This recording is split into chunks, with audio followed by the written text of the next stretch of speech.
glossy iPhone 7. So I'm going to take a look at both of these and we'll actually compare them and hopefully get a better idea of which one you might want to get if you're considering one of the two new colors. But yeah, this is the retail box experience, and this is exactly what you're going to get if you buy an iPhone 7.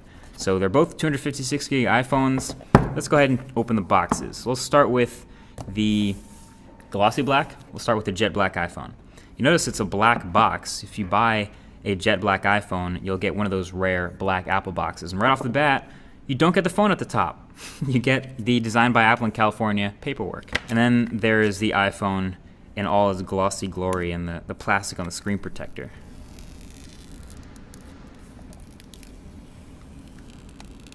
And that is about as fingerprint-free as this iPhone will ever be, but there it is. And we'll go ahead and put this on the side and see what we get in the box.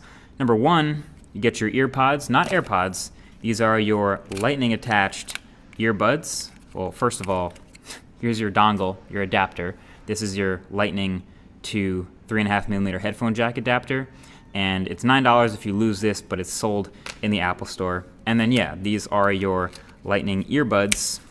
You can see with the lightning connector right there. You will get a lightning cable to connect to your computer, connect to iTunes if you ever decide to do that, and your wall adapter. So let's go ahead and move on and get the matte black iPhone out the box, because I have a feeling it's going to look very similar inside, but let's go ahead and make sure. So again, no phone at the top, paperwork.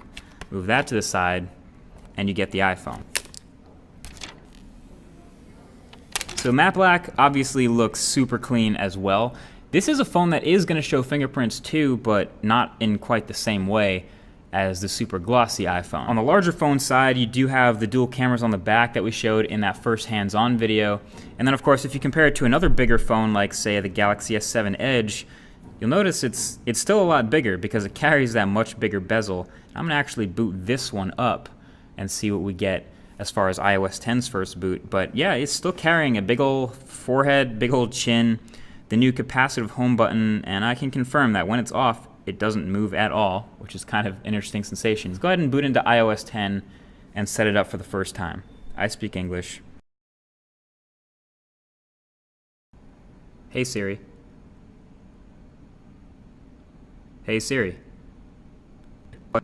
Okay, so this is definitely a new step. It's telling me to meet the new home button. So obviously on the iPhone 7, you have the home button that does not move. It's just a piece of glass and it's pressure sensitive. So when we get started here, we'll be able to choose how much, I guess, pressure feedback or with the Taptic engine will feel when we press it. So 3 is a really firm click response. 2 is the default somewhere in the middle. The whole phone seems to be vibrating still, but it doesn't quite replicate a normal press. And then 1 is really light. That's almost like I don't know if I'm pressing it or not. So I'm gonna go all the way up to 3 so I know when I'm pressing the button. So there we are in iOS 10 on the iPhone 7. And obviously, a lot of the stuff you'll see here is exactly the same as it would be on any other phone that's running iOS 10, like my iPhone 6s, but obviously on the new chip, a little bit faster, a little bit smoother, and a little bit more interesting with this new home button setting. A quick run through Geekbench 4 for kicks, since this is the new A10 Fusion chip. And yes, 3 GB of RAM confirmed for the iPhone 7 Plus, and 2 GB for the iPhone 7.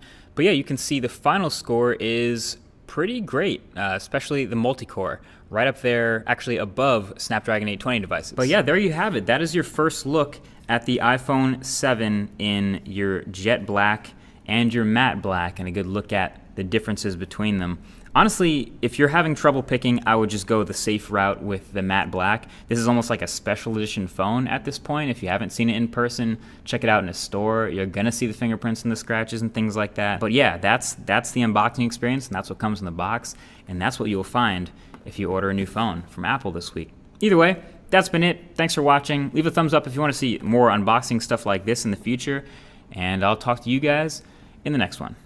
Peace.